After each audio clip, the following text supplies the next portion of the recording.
दोस्तों, स्वागत है आपका हमारे चैनल आर.के. वर्मा में मुल्ला नसरुद्दीन की नई और बहुत मजेदार कहानी। घोड़े का सौदा। बहुत मजेदार कहानी। अपने गधे की लगाम थामे मुल्ला नसरुद्दीन आगे बढ़ा जा रहा था। दोपहर का दूसरा प्रहर गुजर चुका था।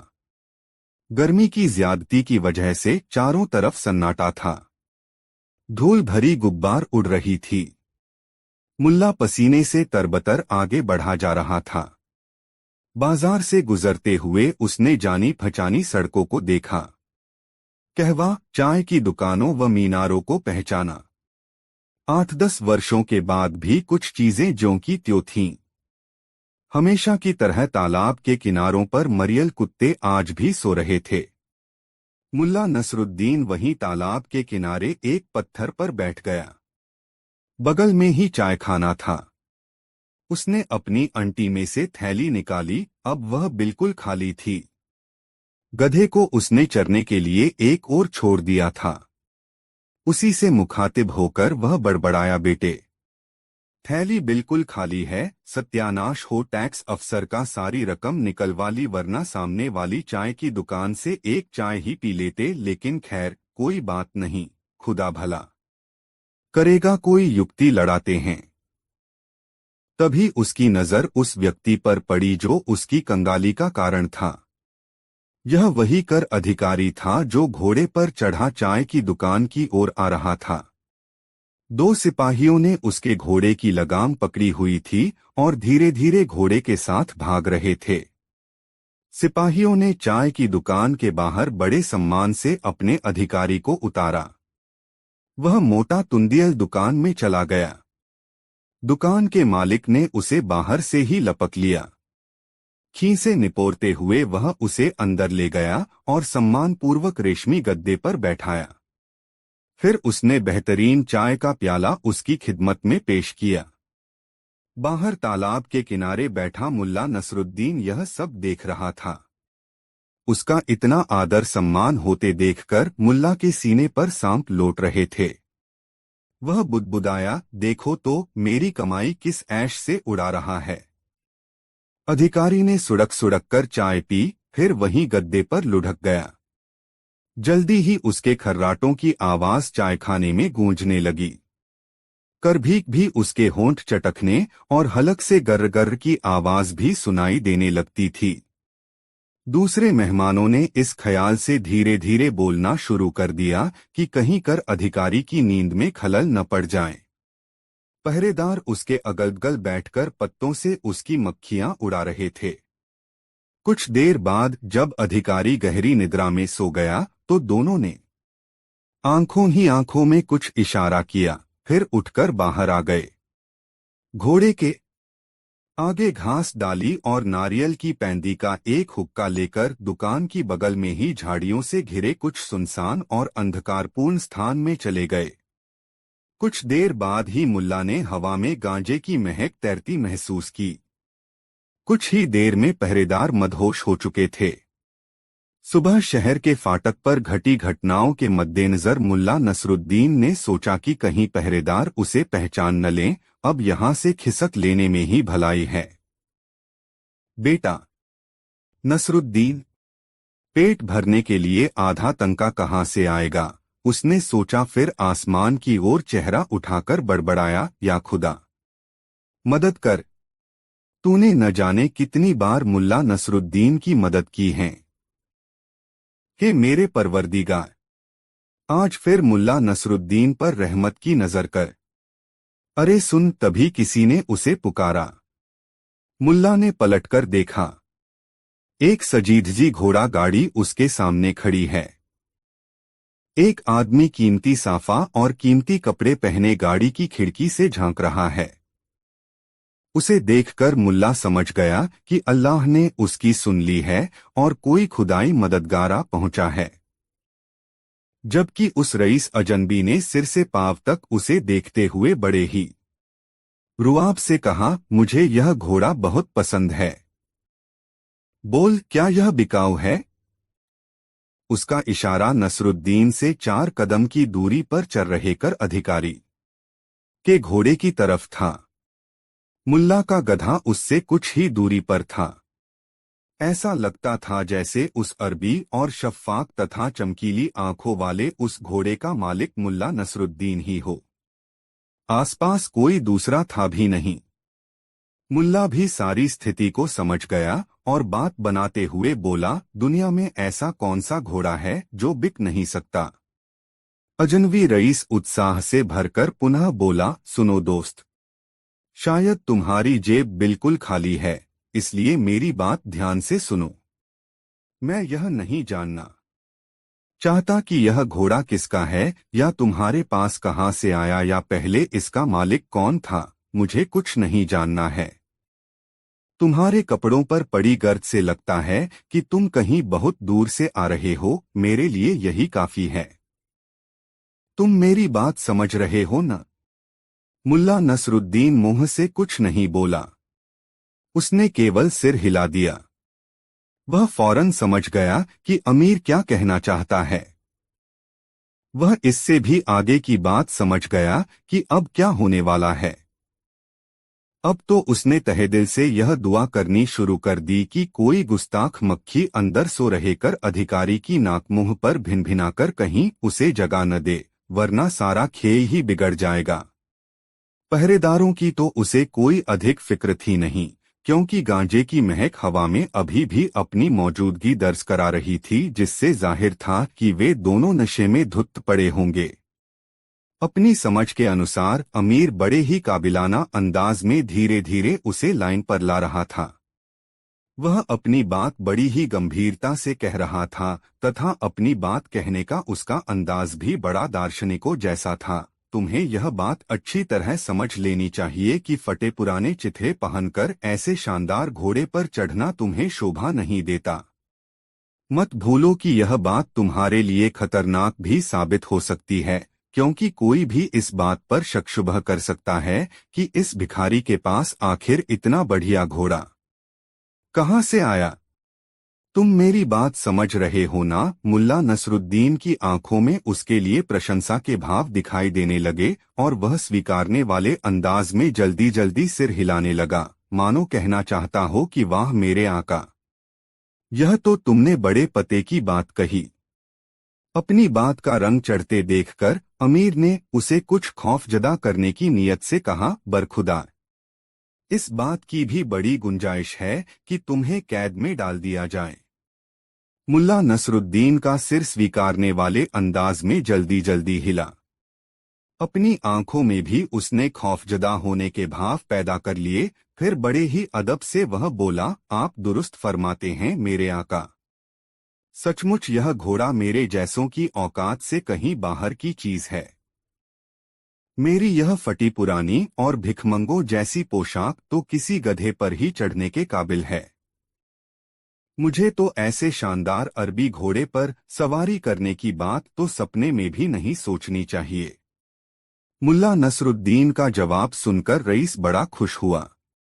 वह थोड़ा और गरूर से बोला, हालांकि तुम काफी गरीब हो, मगर मुझे खुशी है कि गरूर ने तुम्हें अंधा नहीं किया है। नाचीज गरीब को नरमाई ही अच्छी लगती है।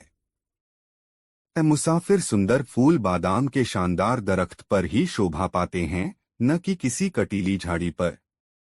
यदि तुम्हें यह थैली चाहिए तो बताओ। उसने एक थैली निकालकर नसरुद्दीन को दिखाते हुए खनखनाई, इसमें पूरे 300 तंके हैं। 300 तंके धमाकासा। हाँ, मुल्ला नसरुद्दीन के ज़ेहन में भौचक्का सा होकर वह एकदम से चिल्लाया, चाहिए चाहिए। उसके हड़बड़ाहट और चिल्लाने का कारण यही था कि एक गुस्ताख मक्खी अंदर कर अधिकारी की नाक पर भिनभिनाई थी, जिस कारण वह बहुत जोर से छींककर कुनमुनाया था और उसकी छींक की आवाज नसरुद्दीन को बाहर साफ साफ सुनाई दी थी। कहीं यह मौका हाथ से न निकल जाए, यही सोचकर वह जल्दी से बोला, चाहिए। मैं समझता हूं कि इस समय मुझे किसी घोड़े की नहीं बल्कि इसकी सख्त जरूरत है। चांदी के 300 तंके लेने से भला कौन इनकार कर सकता है मेरे आका। अरे यह तो ठीक ऐसे ही है जैसे किसी को सड़क पर पड़ी कोई थैली मिल जाए। अमीर ऐसे अंदाज में मुस्कराया मानो उसने कोई बड़ी बाजी जीत ली हो। बोला, लगता है तुम्हें सड़क पर कोई दूसरी ही चीज मिली है, लेकिन मैं इस रकम से उस चीज को बदलने को तैयार हूँ जो तुम्हें सड़क पर मिली है। यह लो 300 तंके उस चीज के बदले, अब ये तुम्हारे हुए। मुल्ला नसरुद्दीन ने थैली ले ली। अमीर ने अपने चेचक के दाग से भरे चेहरे वाले नौकर की तरफ देखा। वह बग्गी के घोड़ों के पास खड़ा चाबुक से अपनी पीठ खुजला रहा था। उसका चेहरा खुरदरा और पत्थर की तरह कठोर था तथा आंखों में मक्कारी भरी चमक थी। मक्कारी में वह किसी भी सूरत में अपने मालिक से कम दिखाई नहीं दे रहा था। अपने मालिक का इशारा पाकर वह कर अधिकारी के घोड़े की ओर बढ़ने लगा। अपने मालिक और नसरुद्दीन के बीच हुआ पूरा वार्तालाप वह सुन ही चुका था। उसे घोड़े की ओर बढ़ते देखकर मुल्ला नसरुद्दीन के दिमाग में खतरे की घंटी बज उठी। उसने फौरन फैसला कर लिया कि 3 मक्कारों को एक साथ एक ही सड़क पर नहीं होना चाहिए। उसने अमीर की नेक नियति और रहम दिली का कसीदा पढ़ा और अपने गधे पर सवार हो गया। फिर उसने गधे को ऐसी ऐड लगाई कि वह सुस्त और आलसी सा गधा फौरन कमान से निकले तीर की भांति सरपट दौड़ लिया। करीब 1 फरलांग दूर जाकर मुल्ला नसरुद्दीन ने पलटकर देखा। खुरदरे चेहरे वाला सेवक घोड़े को अपनी गाड़ी से बांध रहा था। करीब आधा फरलांग दूर जाकर वह फिर पलटा तो वहां नजारा ही दूसरा था। उसने देखा कि कर अधिकारी और रईस आपस में गुंथे हुए हैं। आपस में एक दूसरे की दाढ़ियां पकड़ पकड़कर नोच रहे हैं। चायखाने में बैठे तमाम ग्राहक बाहर आकर तमाशबीन बन चुके थे। सिपाही और खुरदरे चेहरे वाला नौकर रईस और कर अधिकारी को छुड़ाने की कोशिश में लगे थे। मुल्ला नसरुद्दीन ने फौरन किसी गली में घुसकर 9-2-11 होना ही बेहतर समझा। वह फौरन एक ऐसी गली में घुस गया जो काफी लंबी और तंग थी। काफी दूर जाकर जब उसे विश्वास हो गया कि वह उन लोगों की पकड़ में आने से बाहर हो गया है, तो उसने गधे की लगाम खींच दी और बोला, ठहर मेरे बेटे, ठहर, अब ज्यादा भागने की जरूरत नहीं। अब मुल्ला नसरुद्दीन के शब्द अधूरे ही रह गए। किसी तेजी से भागते आ रहे घोड़े के टापों की आवाज सुनकर वह बुरी तरह चौंका। उसने पलटकर देखा तो छक्के छूट गए। खुरदरे चेहरे वाला नौकर बिल्कुल उसके सिर पर आ पहुंचा था।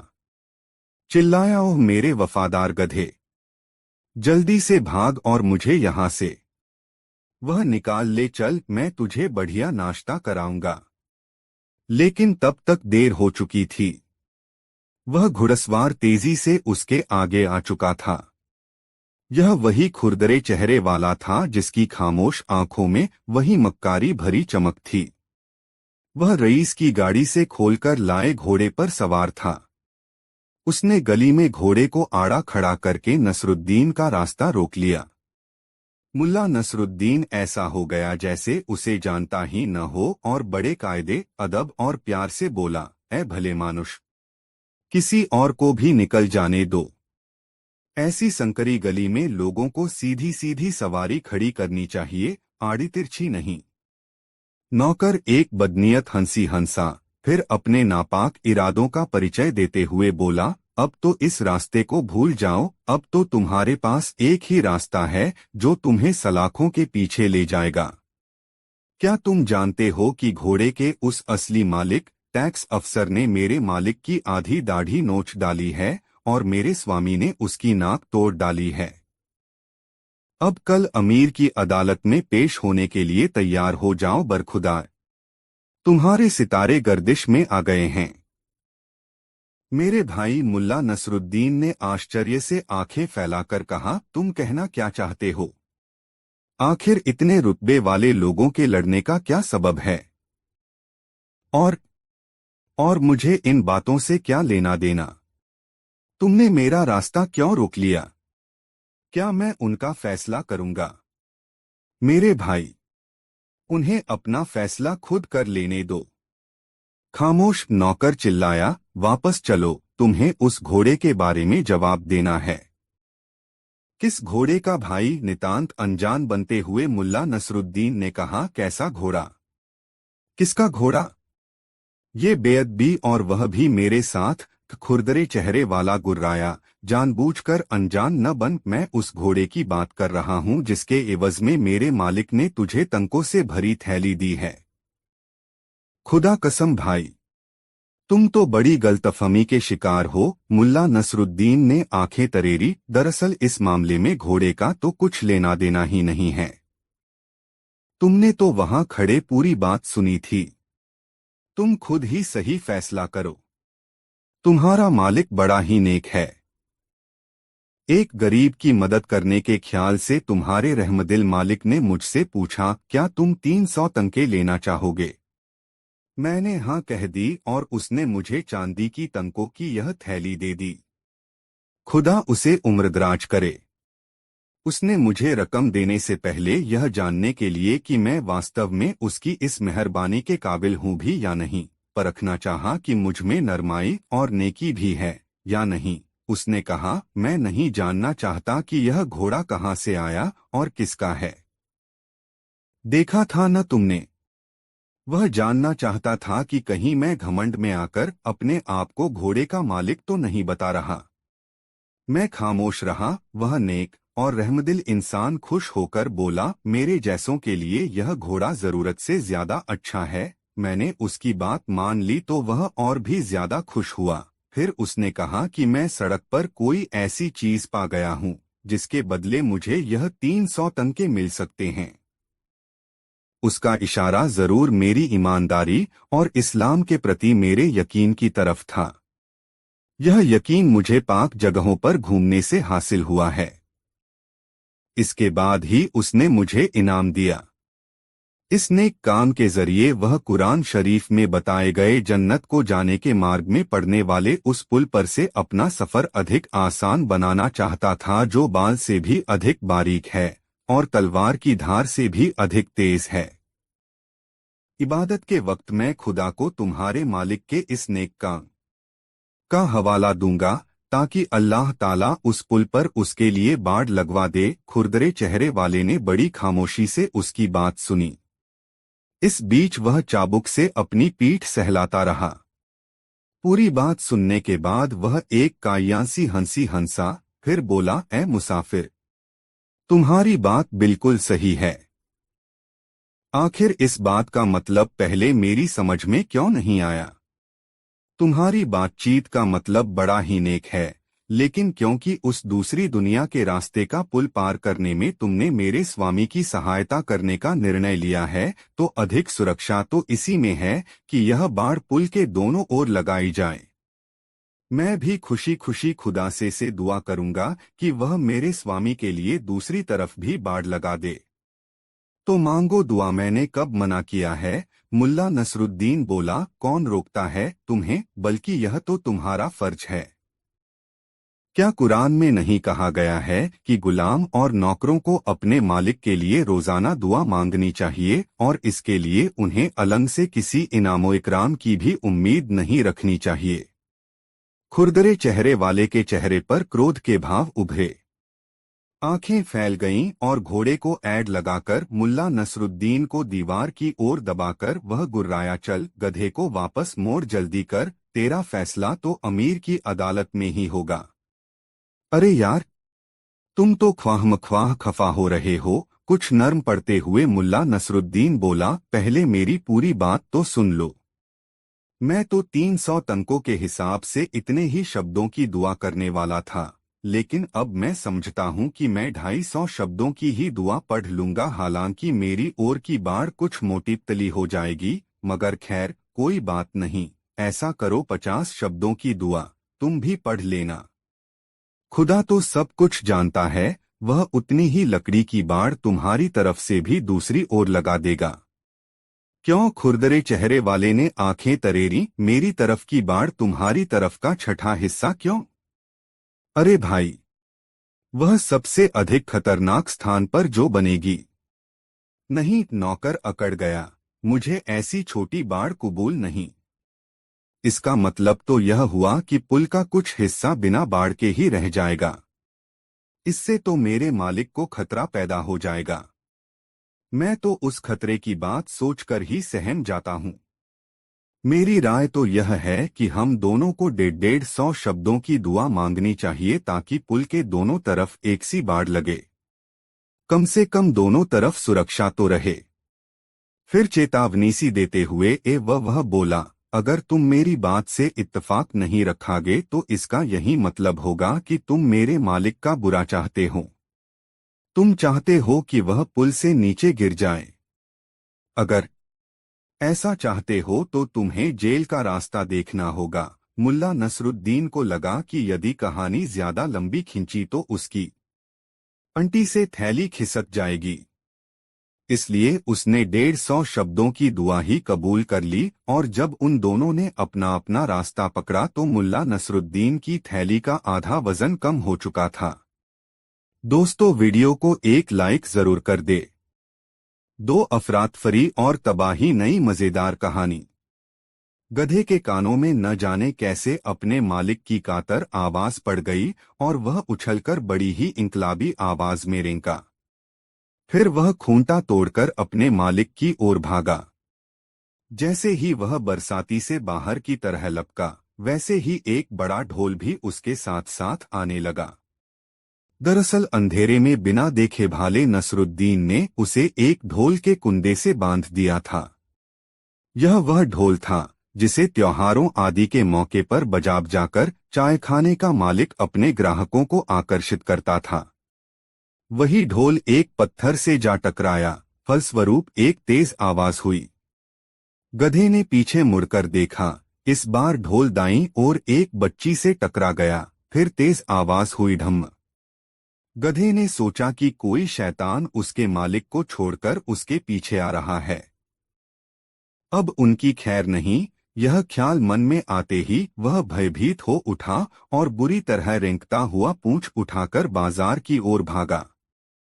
रास्ते में करीब 50 से 60 ऊंटों का एक काफिला चीनी मिट्टी के बर्तन और तांबे की चादरें लादे चला आ रहा था।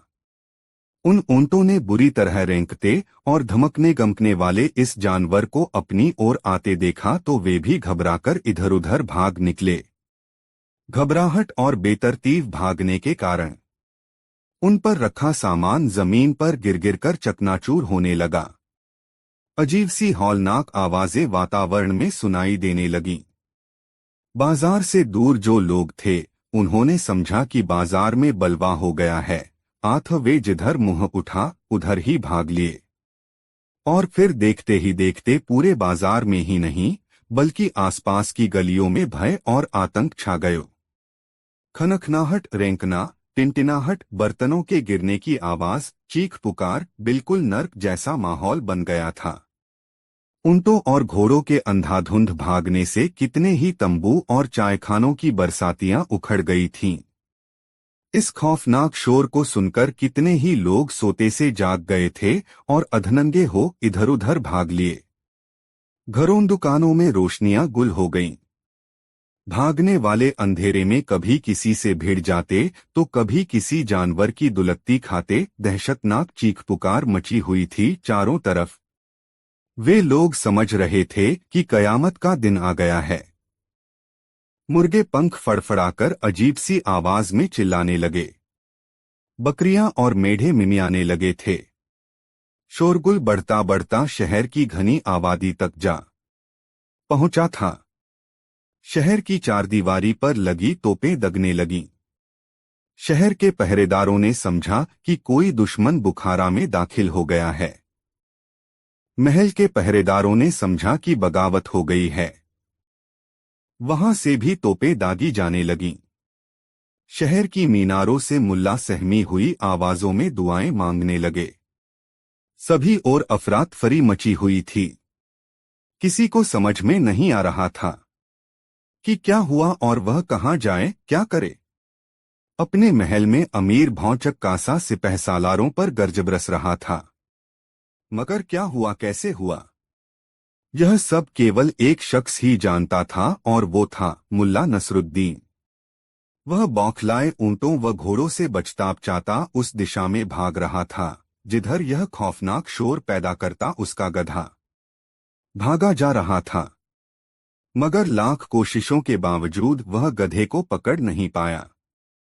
उसकी यह दौड़ तब तक चलती रही जब तक कि उसके गधे और ढोल को जोड़ने वाली रस्सी टूट न गई। रस्सी के टूटते ही ढोल लुढ़ककर ऊंटों की ठोकरों में जा पहुंचा। ऊंट उससे बचने के लिए हड़बड़ी में चायखानों के छप्पर, शामियाने और खोखे गिराते चले गए। फिर ऐसा हुआ कि एक मोड़ पर अचानक मुल्ला नसरुद्दीन और उसका गधा एक दूसरे के आमने सामने आ गए। गधे के मुंह से झाग निकल रहा था और वह बुरी तरह हांफ रहा था। मुल्ला नसरुद्दीन हालांकि स्वयं भी हांफ रहा था, मगर ऐसे में उसने एक पल की भी देर करना उचित नहीं समझा और गधे की रस्सी पकड़कर पीछे की ओर खींचते हुए बोला, आ चल, उधर चलते हैं, यहाँ तो बेतुका शोर हो रहा है। यह देखकर उसे आश्चर्य हो रहा था कि गधे जैसे छोटे से पशु के पीछे यदि एक ढोल बांधकर छोड़ दिया जाए तो यह मामूली सा पशु भी कितनी बड़ी तबाही ला सकता है। अबे, देखा तूने क्या कर डाला। यह सच है कि ये बवाल फैलाकर तूने मुझे सिपाहियों से बचाया है, फिर भी बहुत से गरीब इस अफरातफरी में तबाह हो गए होंगे और उन बेचारों को संभलते संभलते सुबह हो जाएगी। खैर, अब हमें कोई ऐसी जगह तलाशनी होगी जहां हमारे आराम में किसी प्रकार का कोई विघ्न न पड़े। और फिर वह सोचने लगा कि ऐसी कौन सी जगह है जहां वे दोनों चैन से रात गुजार सकें। काफी सोच विचार के बाद वह इस निर्णय पर पहुंचा कि उसे बुखारा के एकमात्र कब्रिस्तान में ही चैन मिल सकता है। शर्तिया बात है कि वहां किसी प्रकार का कोई विघ्न नहीं आने वाला था। उसका ऐसा सोचना किसी हद तक ठीक भी था। शहर में चाहे कितनी ही गड़बड़ी क्यों न फैले, मगर कब्रिस्तान में किसी प्रकार की कोई आफत नहीं आ सकती थी। मुल्ला नसरुद्दीन ने उसकी लगाम पकड़ी और कब्रिस्तान की ओर रुख किया। इस प्रकार मुल्ला नसरुद्दीन ने अपने शहर बुखारा में अपनी वापसी का धमाकेदार पहला दिन पूरा किया। उसने गधे को एक कब्र के पत्थर से बांध दिया और स्वयं दूसरी कब्र पर जाकर लेट गया। उधर शहर में सारी रात तोपों की गर्ज, शोरगुल व चीख पुकार मचती रही, मगर वह लंबी तानकर सो रहा था। 3 जाफर की जूती, जाफर के सिर। मजेदार कहानी। चायखाने के बाहर लगी भीड़ को देखकर दूर से आते सूदखोर का माथा उनका। उसके हाथ में सोने चांदी के जेवरों से भरा एक झोला था। इस समय वह शरीफ टीले से उगाही करके लौट रहा था और नयाज कुम्हार और गुलजान के पास जाना चाहता था। उसने गुलजान के लिए कुछ जेवर भी खरीदे थे जो उसे नजर करके प्रभावित करना चाहता था। मुल्ला नसरुद्दीन नीलामी का माल बेचने के लिए बदस्तूर चीख चिल्ला रहा था। सूदखोर को वहां रुकते देखकर बहुत से लोग इधर उधर हो लिए। कारण साफ था कि बुखारा का हर तीसरा आदमी उसका सताया हुआ था। लोग उसकी परछाई से भी बचना चाहते थे। इतना सारा माल देखकर सूदखोर को लालच आ गया और उसने सोचा कि औने पौने दामों में यह माल खरीदकर वह अच्छा मुनाफा कमा सकता है। आठ मुल्ला नसरुद्दीन से मुखातिब होकर वह बोला, अरे, तुम तो वही हो जिसने कल मुझे पानी में डूबने से बचाया था और मैंने तुम्हें आधा तनका इनाम में दिया था। आज तो तुम यहाँ व्यापारी बने बैठे हो। इतना माल इतनी जल्दी तुम्हारे हाथ कैसे लगा? ए सम्मानित जाफर, यह आपके द्वारा कल दिए गए आधे तनके का ही कमाल है। उसी आधे तनके से जोड़ तोड़ करके मैंने यह व्यापार शुरू किया है। देखा, यह सब कुछ तुम्हें मेरी बदौलत हासिल हुआ है। मेरे आधे तनके से तुम्हें इतना लाभ हुआ जिसकी कल्पना तुम सपने सुमें भी नहीं कर सकते थे। बोलो, इस सारे माल का क्या लेना पसंद करोगे? सूदखोर जाफर माल को उलटने पलटने लगा। 600 तनके हुजूर, सिर्फ 600 तनके। इस सूदखोर जाफर ने आंखें तरेरी, क्या तुम मुझे अजनबी समझते हो? इस मामूली से माल की इतनी बड़ी रकम? सही सी बताओ, मेरी तुम्हारी यह कोई नई मुलाकात नहीं है। मेरी वजह से तुम व्यापारी बने हो और मुझसे ही इतनी रकम मांगते, उन्हें शर्म नहीं आ रही? मेरी नजर में तो यह 200 तंकों से ज्यादा का माल नहीं है। कहो तो मजदूर को बुलाऊं? गुस्सा तो मुल्ला नसरुद्दीन को बहुत आया, लेकिन उसने जरा नरमी से काम लेते हुए कहा, जाफर साहब, माल तो 600 तंके का ही है, लेकिन आपकी मैं दिल से बड़ी इज्जत करता हूं, इसलिए आप सिर्फ 500 ही दे दीजिए। अरे, लगता है जब से तेरे पास आधा तंका आया है तू आदमी को आदमी नहीं समझता। तेरा तो वही हाल है कि चूहे को हल्दी की गांठ क्या मिली कि वह पंसारी बन बैठा। मैंने तेरे जैसा दूसरा कोई एहसान फरामोश नहीं देखा। मत भूल कि आज तू जो कुछ भी है मेरी बदौलत है। अपने प्रति एहसान फरामोश शब्द सुनकर मुल्ला नसरुद्दीन के तनबदन में आग लग गई। वह भड़ककर बोला, अबे सूदखोर, आधा तंका तूने मुझे खैरात में नहीं दिया, मैंने अभी तेरी जान बचाई थी। तू आज मेरी वजह से ही जिंदा है। मैंने तुझे उस समय बचाया जब तू जिंदगी और मौत के बीच झूल रहा था और देखने वाले तुझे बद्दुआएं दे रहे थे। अगर मैं तुझे न बचाता तो लोग अब तक तुझे खाक में मिला चुके होते। बता, किस लिए तूने मुझे एहसान फरामोश कहा? अरे भाई, अच्छा माल लेना है तो दाम तो देने ही पड़ेंगे। जाफर ने एक बार फिर माल को जांचा परखा और कहा, 300 तंके। मुल्ला नसरुद्दीन खामोश रहा।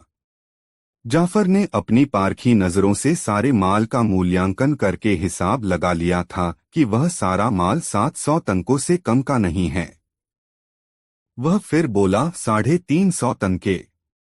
इस बार मुल्ला नसरुद्दीन बोला, चलो आपकी इज्जत करता हूं, इसलिए सारा माल 400 तंकों में दे दूंगा। ये इसी समय का सौदा है, बाद की कोई गारंटी नहीं है। 450। जाफर अभी भी अपनी हाके जा रहा था। 400, वह भी सिर्फ तुम्हारे लिए। और इस प्रकार खींचतान करते करते सौदा 400 तंकों में पट ही गया। उसने तंके मुल्ला नसरुद्दीन के हवाले करते हुए कहा, खुदा कसम, मैंने इस माल की दुगुनी कीमत दी है। अरे वो झल्ली वाले! फिर उसने चौथाई तंके में एक झल्ली तय की और चल दिया। मुल्ला नसरुद्दीन ने तंके अपनी अंटी में खोसे, फिर अपना गधा खोलकर जाफर के पीछे लपकते हुए बोला, ठहरिए जाफर साहब, मैं भी उधर ही चल रहा हूँ। वह जल्दी से जल्दी एक नज़र गुलजान को देखना चाहता था और उसे इस खुशखबरी से मालामाल कर देना चाहता था कि सूदखोर जाफर अब उनका बाल भी बाका नहीं कर सकता। अरे तुम इतनी जल्दी में कहाँ जा रहे हो? आपकी और मेरी मंजिल एक ही है जाफर साहब, मुल्ला नसरुद्दीन ने आंखें मटकाकर कहा, हम दोनों एक ही स्थान पर और एक ही काम से जा रहे हैं। लेकिन न तुम्हें मेरे काम की क्या खबर? जाफर ने चटखारा लगाकर कहा, यदि तुम्हें मेरे काम की खबर लग जाती तो तुम्हें मुझसे ईर्ष्या होने लगती, और यदि तुम्हें मेरे काम की खबर लग जाती तो ईर्ष्या के मारे आप अपने बाल नोचने लगते। तू जुबान बहुत बहुत लड़ाता है। जानता है मुझसे बात करने की अच्छों की हिम्मत नहीं होती। लोग मेरे रे नाम से ही कांपते हैं। मैं रईस हूँ, मेरी इच्छा पूरी होने में कोई बाधा नहीं आती। मैंने बुखारा की सबसे खूबसूरत लड़की को पाने की तमन्ना की थी और अब कुछ देर बाद वह मेरी हो जाएगी। अंगूर खट्टे हैं, मुल्ला नसरुद्दीन ने कहा, फिर पास से गुजरते हुए एक अंगूर वाले से एक गुच्छा अंगूर खरीद लिए और बोला, अंगूरों को देखकर एक किस्सा याद आ गया जाफर साहब। हाँ हाँ, मालूम है, मगर इन ऊटपटांग बातों में भला क्या रखा है? बेमतलब की बातों में वक्त क्यों खराब कर रहे हो? जाफर साहब, इन बातों का मतलब हर कोई नहीं समझ सकता, कहते हुए उसने अंगूरों का गुच्छा अपनी पगड़ी में लटका लिया। आगे जाकर सड़क दाईं ओर मुड़ गई। मोड़ से कुछ ही आगे गुलजान और नयाज कुम्हार एक पत्थर पर बैठे थे। जाफर को आते देखकर कुम्हार उठ खड़ा हुआ।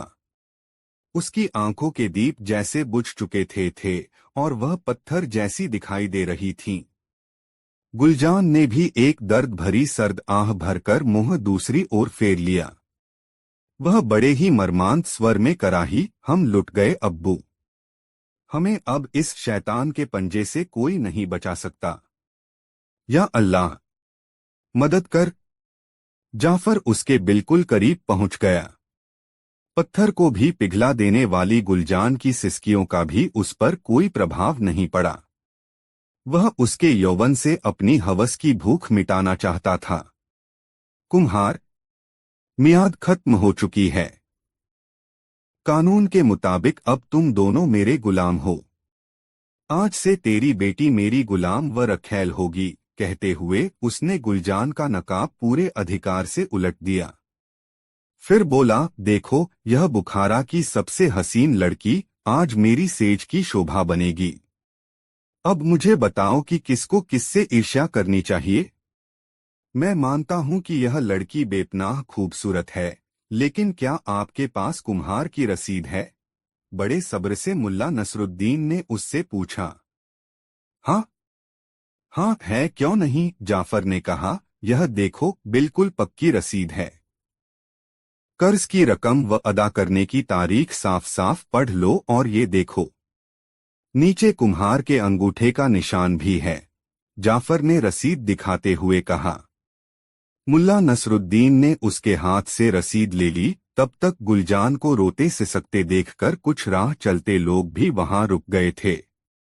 मुल्ला नसरुद्दीन ने रसीद पर नजर डालकर कहा, हाँ, रसीद तो बिल्कुल ठीक है। तुम रसीद के अनुसार अपनी रकम गिनो और चलते बनो। कहकर उसने एक दो गवाहों को भी टोका। जरा ठहरिए हुजूर, जरा इस अदायगी के गवाह बनते जाइए। कहकर मुल्ला नसरुद्दीन ने रसीद के टुकड़े करके हवा में उड़ा दिए और वही 400 तंके जो उसने जाफर से हासिल किए थे, जाफर के हवाले कर दिए। कुम्हार व उसकी बेटी की खुशियों का ठिकाना न रहा। सूदखोर जाफर क्रोध से पागल होने जैसी स्थिति में पहुंच गया। गवाहों ने एक दूसरे को आंख मारी। वे जाफर की हार पर मंद मंद मुस्करा रहे थे।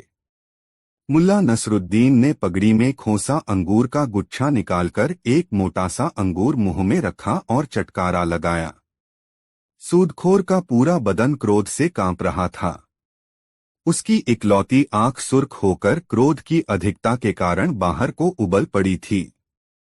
कुबर कांप रहा था। मुल्ला नसरुद्दीन कूदकर अपने गधे पर बैठ गया। तभी गुलजान ने अपनी खनकती आवाज में कहा, ए अजनबी, हमें अपना नाम तो बताते जाओ, ताकि हमें यह तो पता चले कि इस नेक काम के लिए किसके नाम की दुआ करूं। आखिर मैं भी तो सुनूं कि तेरा नाम क्या है, ताकि मैं तेरे लिए दिल खोलकर बदुआ कर सकूं। क्रोध से कांपता हुआ जाफर भी बोला। गर्व और खुशी से दमक रहा था मुल्ला नसरुद्दीन का चेहरा।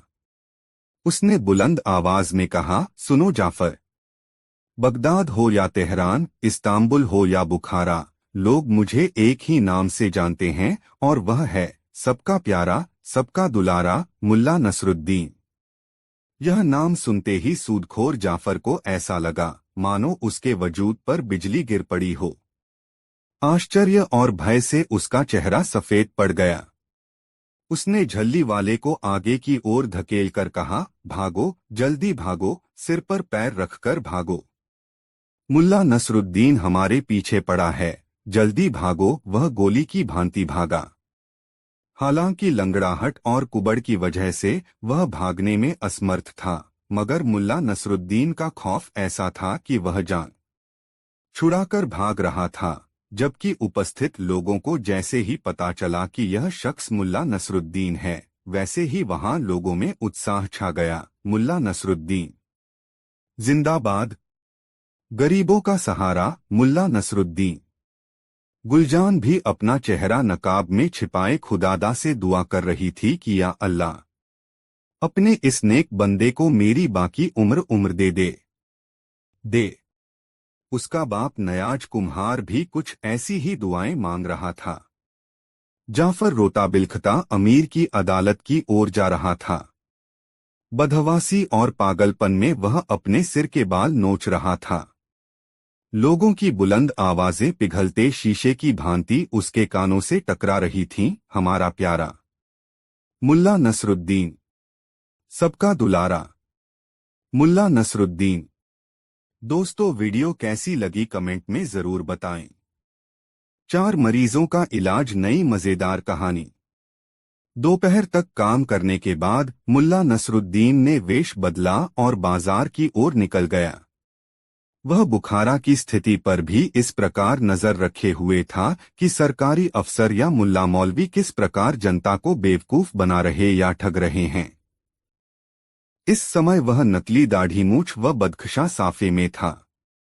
उसे उम्मीद थी कि इस भेष में उसे कोई जासूस भी नहीं पहचान पाएगा। बाजार में घूमते हुए मुल्ला नसरुद्दीन ने गुलजान के लिए मूंगे का एक हार खरीदा जिसका रंग गुलजान के सुर्ख गुलाबी होठों जैसा था।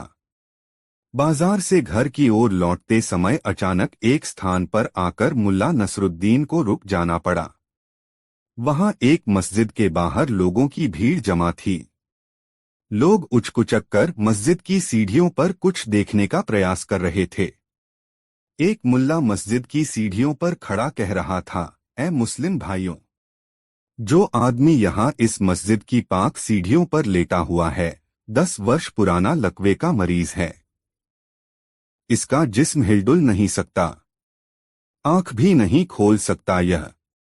इसके रिश्तेदार हर तरफ से निराश होकर यहाँ आए हैं ताकि आज से 7 दिन बाद लासानी वहाउद्दीन पाक वली के उर्स में इसे कब्र की सीढ़ियों पर लिटा दिया जाए। यहाँ इस प्रकार के अनेक असाध्य रोगी ठीक हुए हैं, इसलिए आओ हम सब मिलकर दुआ करें कि पाक शेख हम पर करम करे और इस बदनसीब को ठीक कर दें। मुल्ला नसरुद्दीन उसके चेहरे की मक्कारी को साफ साफ पढ़ रहा था। भोले भाले लोगों को इस प्रकार बेवकूफ बनाते देखकर उसने दिल ही दिल में सोच लिया कि इन मक्कार मुल्लाओं को भी सबक सिखाएगा, क्योंकि मस्जिद की सीढ़ियों पर लेटा वह भी कोई उन्हीं का चेलाचपाटा था जो लकवे के रोगी का ढोंग कर रहा था। भला मुल्ला नसरुद्दीन की आंखें उसके ढोंग को कैसे न समझ पाती। खैर, 7 दिन बाद उर्स का दिन भी आ गया। सूर्योदय से पूर्व ही लोग तीर्थाटन के लिए नंगे पांव ही घरों से निकल पड़े। मुल्ला नसरुद्दीन भी समय रहते वहां पहुंच चुका था। वहां आए लोगों में बीमार, अंधे, लंगड़े-लूले, बूढ़े व बच्चों सहित ऐसे भी बहुत से लोग थे जो किसी न किसी गुनाह की तौबा करने आए थे। कोढ़ी लोग भीड़ से कुछ दूर इकट्ठे बैठे थे। उनकी आशा भरी नजरें मजार के सफेद गुम्मत को घूर रही थीं। इबादत शुरू होने में काफी देर थी क्योंकि अमीर अभी तक नहीं आए थे। धूप काफी तेज होती जा रही थी, मगर बड़े बड़े करिश्मे देखने के तमन्नाई वहीं जमे हुए थे। तभी अचानक भीड़ में शोर उठा, अमीर अमीर। भीड़ के दूसरे छोर पर सिपाही लाठियां फटकार फटकार कर अमीर के लिए रास्ता बना रहे थे। एक व्यक्ति ने कालीन का गट्ठर मार्ग पर डाल दिया। दूसरा उसे जल्दी जल्दी खोलने लगा, जिस पर अमीर चलकर आने लगे। अमीर मजार के पास मिट्टी के एक ढेर के पास जाकर रुक गए, जहां सामने ही जानमाज बिछाया गया था। दोनों ओर खड़े यात्रियों ने सहारा देकर अमीर को घुटनों के बल बैठाया। सफेद पोशाक पहने लंबी दाढ़ी वाले मुल्ला आधा दायरा बनाकर उसके पीछे खड़े हो गए। वे आकाश की ओर हाथ उठा उठाकर जोर जोर से आयतें पढ़ने लगे। बीच बीच में वे कुछ नसीहतें, उपदेश भी सुना रहे थे। मुल्ला नसरुद्दीन आसपास के लोगों की नजरों से बचताबचाता एक वीरान कोने में बनी उस कोठरी तक जा पहुंचा, जिसमें अंधे, लंगड़े-लुल्ले व बीमार लोग रखे गए थे। इन्हें आज अपनी अपनी तकलीफ से निजात मिलने वाली थी और वे सभी अपनी बारी आने की प्रतीक्षा कर रहे थे। जो मुल्ला वहां तैनात थे, उनके हाथों में तांबे के बड़े बड़े थाल थे। उनमें जो सबसे सीनियर था, वह मुल्ला कह रहा था, आज के दिन पाक वहीउद्दीन वली खुदा हम नाचीज बंदों को करिश्मा कर दिखाने की ताकत प्रदान करते हैं। हमें पूरी उम्मीद है कि पाक वहीउद्दीन के रहमोकरम से ये सभी रोगी यहाँ से ठीक होकर जाएंगे। आप लोग दिल खोलकर मस्जिदों के लिए दान दीजिए। अल्लाह आपकी इस खैरात से खुश होगा। तभी एक बड़ा मुल्ला वहां आ गया और बोला, उस अंधे आदमी को मेरे पास भेजो। है मुल्ला नसरुद्दीन को समझते देर नहीं लगी कि इनका ड्रामा शुरू हो चुका। कुछ मुल्ला अंधे आदमी को कोठरी से निकाल आए। अंधे आदमी ने आकर मुल्ला के कदमों में माथा टेका, फिर मजार की सीढ़ियों पर अपने होंठ चिपका दिए। बड़े मुल्ला ने होंठों ही होंठों में कुछ बड़बड़ाते हुए उसके सिर पर हाथ फेरा और देखते ही देखते वह व्यक्ति उठकर खड़ा हो गया। उसने आंखें फाड़कर वहां मौजूद जनता को देखा, फिर खुशी से चीखते हुए नाचने लगा, मैं ठीक हो गया, मैं ठीक हो गया।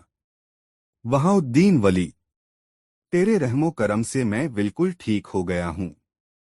तू बड़ा रहीम करीम है, तू बड़ा करिश्मा साज है। जैसे ही मुल्ला खैरात मांगने के लिए थाल लेकर आगे बढ़े, वैसे ही अमीर ने मुट्ठी भर अशर्फियां उसके थाल में डाल दी। अमीर के अधिकारियों और यात्रियों ने भी एक एक अशर्फी उसमें डाली। फिर भीड़ अपनी श्रद्धानुसार थाल में चांदी व तांबे के सिक्के डालने लगी। और फिर पाक वली वहीउद्दीन के रहमोकरम से एक लंगड़ा भला चंगा हो गया। तभी एक सफेद दाढ़ी वाला मुल्ला नसरुद्दीन के करीब आकर बोला, दिल खोलकर खैरात करो, अल्लाह तुम्हें इसका फल देगा। मुल्ला नसरुद्दीन ने उसे ऊपर से नीचे तक घूर कर देखा, फिर बोला, पहली बात तो यह है कि मेरे पास खैरात करने के लिए पैसे नहीं हैं। दूसरी बात यह है कि मैं स्वयं एक पहुंचा हुआ फकीर हूं और इससे भी बड़ा करिश्मा करके दिखा सकता हूं। उसकी बात सुनकर मुल्ला जोर से चिल्लाया, ऐ मुसलमानों! यह कोई फकीर वकीर नहीं है, इसकी जुबान से शैतान बोल रहा है। इसकी किसी भी बात में सच्चाई नहीं है, यह तुम्हें भटका रहा है। तभी मुल्ला नसरुद्दीन भी चिल्लाया, ऐ भोले भाले भ और सीधे सादे लोगों! मैंने जो कहा है वह मैं करके दिखलाऊंगा। मैं इन तमाम रोगियों को बिना छुए ही ठीक करके दिखलाऊंगा। मैं एक ऐसा वाक्य बोलूंगा कि आप सब लोगों की खोई हुई शक्ति वापस आ जाएगी और स्वास्थ्य लाभ पाकर सभी अपने अपने स्थानों से उठकर भागने लगेंगे। उस कोठरी की दीवार पतली व कच्ची थी तथा जगह जगह से टूट भी रही थी। मुल्ला नसरुद्दीन ने एक कमजोर स्थान पर अपने कंधे से धक्का लगाया, छत व दीवारों से मिट्टी झड़ने लगी। लोगों ने घबराकर ऊपर की तरफ देखा और इसी के साथ मुल्ला नसरुद्दीन जोर से चीख उठा, भूकंप! भागो, भागो! चीखते हुए उसने दीवार पर एक जोरदार धक्का मारा, मिट्टी के बड़े बड़े टुकड़े गिरने लगे। यह देखते सुनते ही कोठरी में हड़कंप मच गया। लोग अंधाधुंध उठे और कोठरी से बाहर निकलने का रास्ता खोजने लगे। सबसे पहले लकवे का चेचक के दाग वाला रोगी ही उठकर बाहर भागा। उसके बाद सभी अपनी अपनी बीमारियों को भूलकर भाग खड़े हुए। इस हबड़कबड़ में एक लंगड़ा बिल्कुल ठीक हो गया। सारी भीड़ मुल्ला पर हंसने लगी। लोग सीटियां बजाने लगे। मुल्ला भीड़ पर काबू पाने की भरसक कोशिश कर रहा था, मगर भीड़ थी कि काबू ही नहीं आ रही थी।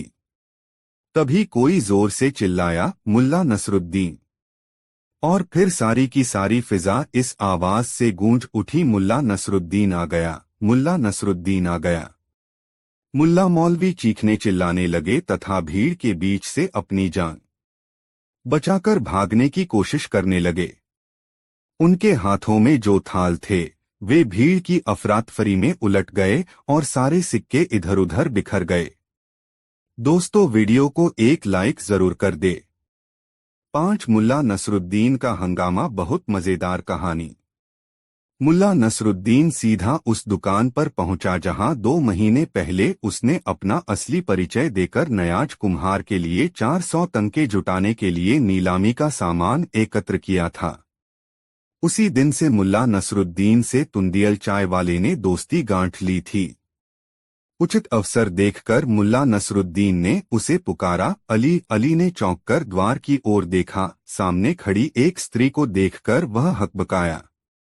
सामने तो एक औरत खड़ी है, फिर यह मर्दाना आवाज कहाँ से आई? बुरके में से मुल्ला नसरुद्दीन पुनः बोला, अली, तुमने मुझे पहचाना नहीं? अल्लाह के बंदे, मुझे यूं न घूरो। क्या तुम्हें जासूसों की आशंका नहीं है? मैं हूं मैं। और फिर चारों ओर से नजरें बचाकर चाय वाला उसे चायखाने के पिछवाड़े एक भंडार में ले गया। वहां खाली केतलियां तथा ईंधन आदि रखा था। एकदम शांति थी वहां। धीरे से मुल्ला नसरुद्दीन फुसफुसाया, अली, मेरे गधे को तुम अपने पास रख लो। तुम इसे खिलाना पिलाना व तैयार रखना। मुझे कभी भी इसकी आवश्यकता पड़ सकती है। मैं आकर ले जाऊंगा। किसी को भी मेरा भेद पता नहीं लगना चाहिए। अली ने सावधानीपूर्वक द्वार बंद किया, फिर पलटकर पूछा, मगर तुमने यह जनानी पोशाक क्यों धारण की हुई है? इसलिए कि मैं महल जाऊंगा। चाय वाला चौंका, पागल हो गए हो क्या? जो जानबूझकर अपना सिर ओखली में देना चाहते हो? अली, मेरे भाई, यह काम मेरे लिए बहुत जरूरी है। तुम जल्दी ही समझ जाओगे कि ऐसी कौन सी मजबूरी है जो मैं यह जोखिम भरा कदम उठा रहा हूं। आओ मेरे दोस्त, मुझसे गले मिलो। न जाने। नहीं नहीं दोस्त, ऐसा मत कहो, चाय वाला बोला। तुम खुदा के नेक बंदे हो और जिस काम से भी वहां जा रहे हो उससे किसी का भला ही होगा। जो लोग दूसरों की भलाई के लिए जीते मरते हैं, अल्लाह उनका बाल भी बाका नहीं होने देता। उसने आंखों में आंसू लिए गले मिलकर उसे विदा किया। बाहर दुकान पर ग्राहक कशोर शोर मचाने लगे थे। उससे विदा लेकर मुल्ला नसरुद्दीन महल के द्वार पर पहुंचा और सिपाहियों के रोकने पर किसी बुढ़िया की भांति कांपती थर्राती जनानी आवाज में बोला, ए बहादुर सिपाहियों, मुझे हरम में जाने दो। मैं बहुत बढ़िया अंबर, मुश्क, गुलाब का इत्र वगैरह बेचने आई हूं। मैं मुनाफे में तुम्हें भी हिस्सा दूंगी। भाग जा बुढ़िया, भाग जा। एक सैनिक ने उसे झिड़का, बाजार में जाकर अपना सामान बेच।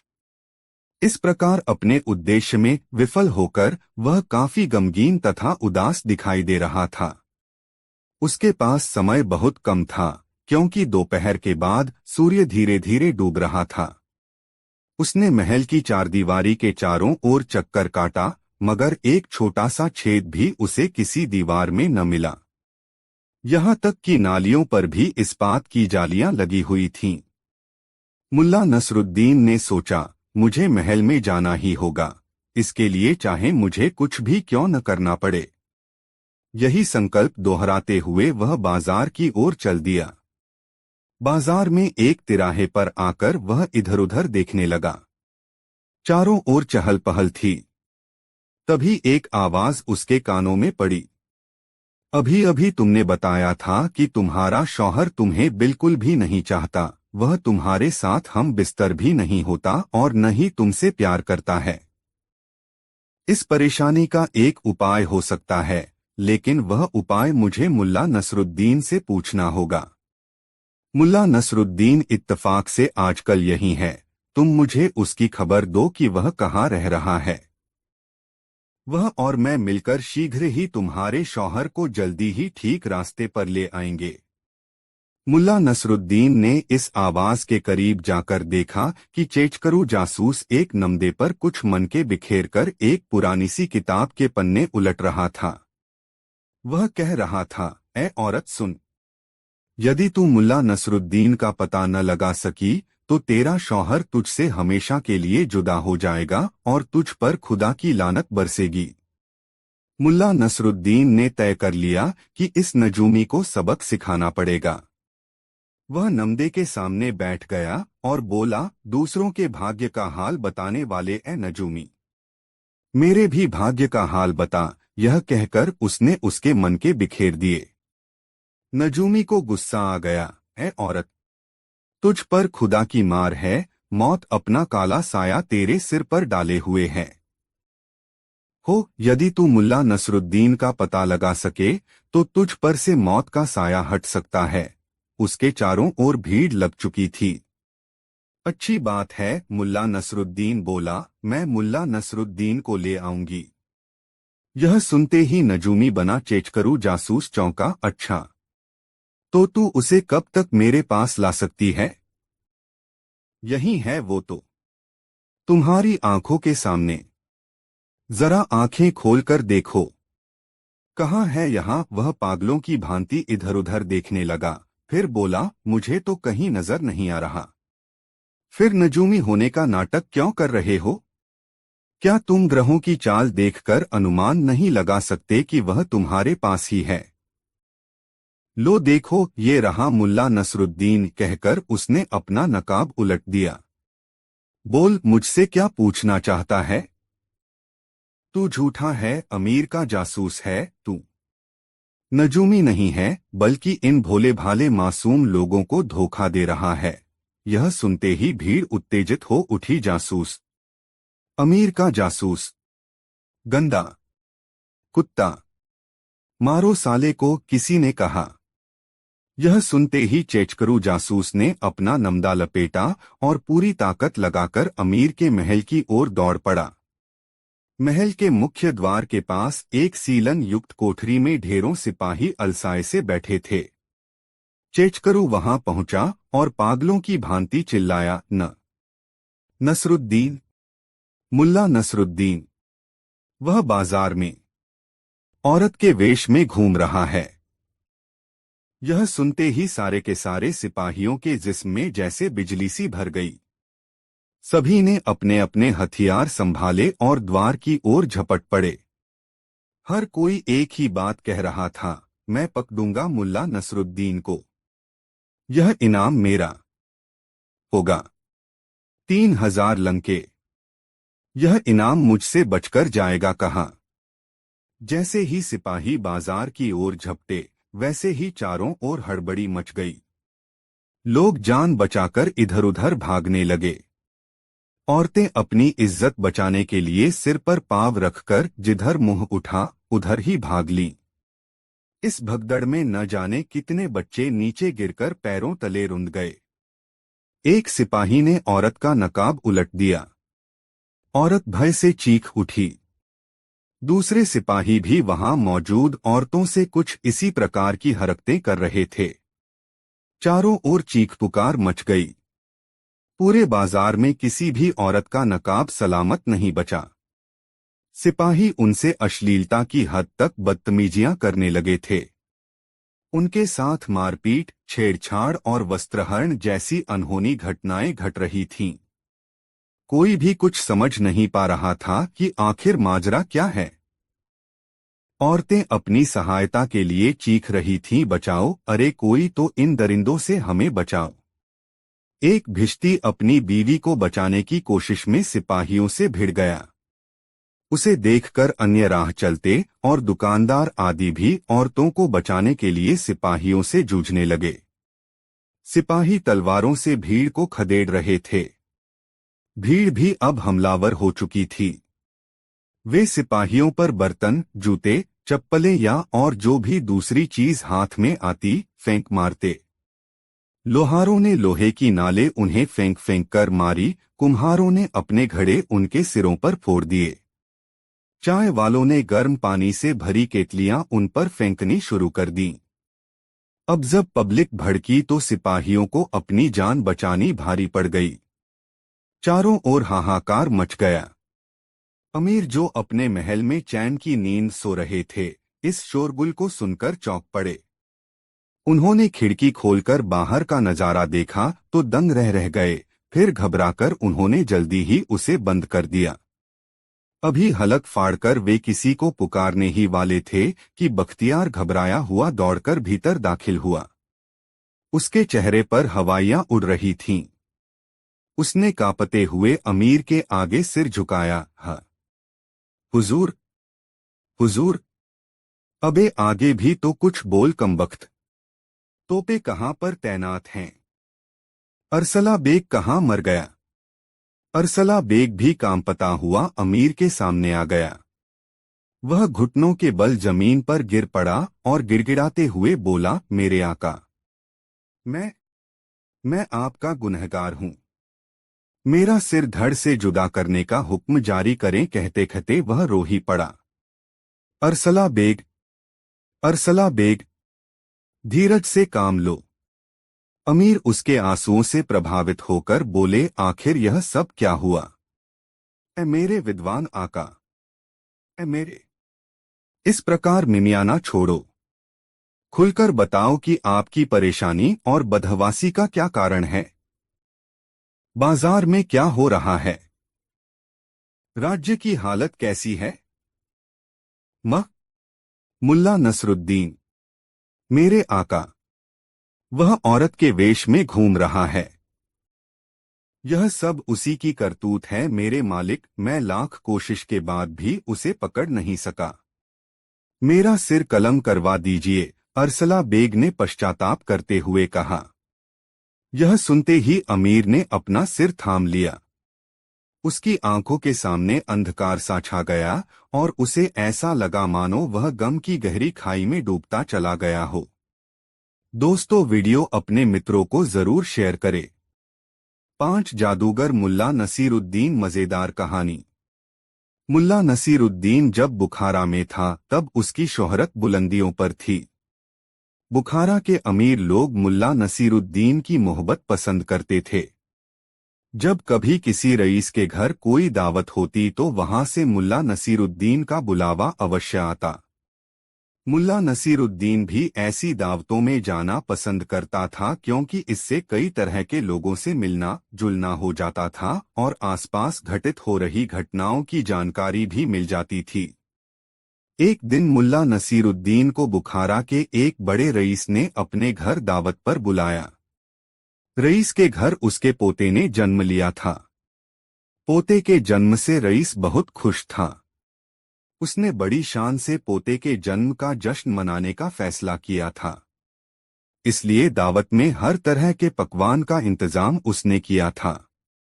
इस व्यवस्था के साथ ही उसने इस दावत में बुखारा के सभी नामी गिरामी लोगों को बुलावा भेजा था तथा मुल्ला नसीरुद्दीन जैसे लोगों से खुद मिलकर गुजारिश कर आया था कि वह उसके घर दावत में जरूर आए। दावत के समय जब मुल्ला नसीरुद्दीन रईस के घर पहुंचा, उस समय तक रईस के लगभग सभी अतिथि वहां आ चुके थे। अतिथियों के बीच मुल्ला नसीरुद्दीन अपनी पतली लंबी दाढ़ी और अपनी नोकदार टोपी के कारण सबके आकर्षण का केंद्र बना हुआ था। लोग चैड्डियों में खड़े बातें कर रहे थे। रईस के आग्रह पर दावत आरंभ हुई। दावत के दौरान रईस ने अपनी दौलत का हर संभव प्रदर्शन किया था। सोने की थाली, चांदी के कटोरे, सोने के चम्मच का दावत के दौरान भरपूर उपयोग हुआ था। मुल्ला नसीरुद्दीन के आगे वाली पांत में भोजन करने के लिए एक नीली शेरवानी वाला आदमी बैठा हुआ था। मुल्ला नसीरुद्दीन ने देखा कि उसने सोने का एक चम्मच, जिसके बेंट पर हीरे जड़े हुए थे, अपने बाएं हाथ से उठाया और इधर-उधर देखते हुए उस चम्मच को चुपके से शेरवानी की बाईं जेब के हवाले कर दिया। यह काम उसने इतनी चालाकी से किया था कि उसकी इस हरकत का उसके पास बैठे लोगों को भी अंदाज नहीं लगा। मुल्ला नसीरुद्दीन उस व्यक्ति पर अपनी निगाहें टिकाए रहा। जब पांत में बैठे लोगों का भोजन समाप्त हो गया, तब मुल्ला नसीरुद्दीन अपनी जगह से उठा और अपनी दाढ़ी सहलाता हुआ बड़े ही नाटकीय ढंग से बोला, अजीज दोस्तों, मैं मुल्ला नसीरुद्दीन हूँ। कुछ दिन पहले मैं चीन के एक जादूगर का मेहमान था। मैंने जादूगर से कुछ रोचक और रोमांचक जादू सीखी है। खुशी के इस मौके पर मैं चाहता हूं कि आप लोगों को अपना जादू दिखाऊं। लोगों को भला क्या एतराज हो सकता था। सबने एक स्वर से मुल्ला नसीरुद्दीन को जादू दिखाने के लिए कहा। मुल्ला नसीरुद्दीन ने अपनी थाली से सोने का चम्मच निकाला और सबको दिखाते हुए कहा, दोस्तों देखो, मैंने यह चम्मच अपनी शेरवानी की बाईं जेब में रखी। अच्छा बताओ, चम्मच कहाँ है? सबने कहा, आपकी शेरवानी की बाईं जेब में।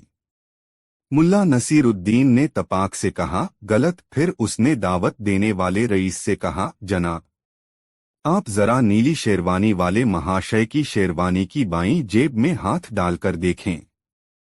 मुझे लगता है कि चम्मच वही है। रईस ने नीली शेरवानी वाले की बाईं जेब में हाथ डाला तो उसके हाथ में चम्मच आ गया। सबने मुल्ला नसीरुद्दीन की कला का स्वागत ताली बजाकर किया, लेकिन नीली शेरवानी वाला शख्स मुल्ला नसीरुद्दीन से आंखें भी नहीं मिला पाया। दोस्तों, वीडियो को एक लाइक जरूर कर दे। 6 जांबाज मुल्ला नसीरुद्दीन मजेदार कहानी। मुल्ला नसीरुद्दीन बगदाद जा रहा था। रास्ते में वह एक सराय में रुका। सराय में कुछ अफीमची पहले से डेरा जमाए हुए थे। जब मुल्ला नसीरुद्दीन पर उनकी नजर पड़ी तो उन्होंने उसे अपनी चैकड़ी में शामिल कर लिया। पहले तो उनके बीच सामान्य शिष्टाचार की बातें हुईं। फिर धीरे धीरे बातूनी अफीमचियों की बनाई। मुल्ला नसीरुद्दीन के पास उनकी बातें सुनने के अलावा कोई चारा नहीं रहा। उन अफीमचियों में एक व्यक्ति सुल्तानी सेना का सिपाही था। उसने हाकना शुरू कर दिया है। दोस्तों, आज मैं तुम लोगों के बीच हूं। यह तुम लोगों के लिए किस्मत की बात है। जानते हो क्यों? इसलिए कि मैं एक ऐसा सिपाही हूं जिसकी वीरता की गूंज आज भी सुल्तानी सेना में बरकरार है। 5 साल पहले जो युद्ध हुआ था उसकी चर्चा तुम लोगों ने सुनी होगी। उस युद्ध में मैं भी लड़ा था। एक दिन दुश्मनों के सैकड़ों सिपाहियों ने मुझे घेर लिया। मैं जरा भी नहीं डरा। अपने दोनों हाथों में तलवार लेकर मैं दाएं बाएं, आगे पीछे चकर घिन्नी की तरह तलवार चलाता रहा और दुश्मनों की गर्दनें कटती रहीं। कचा छपाक खच।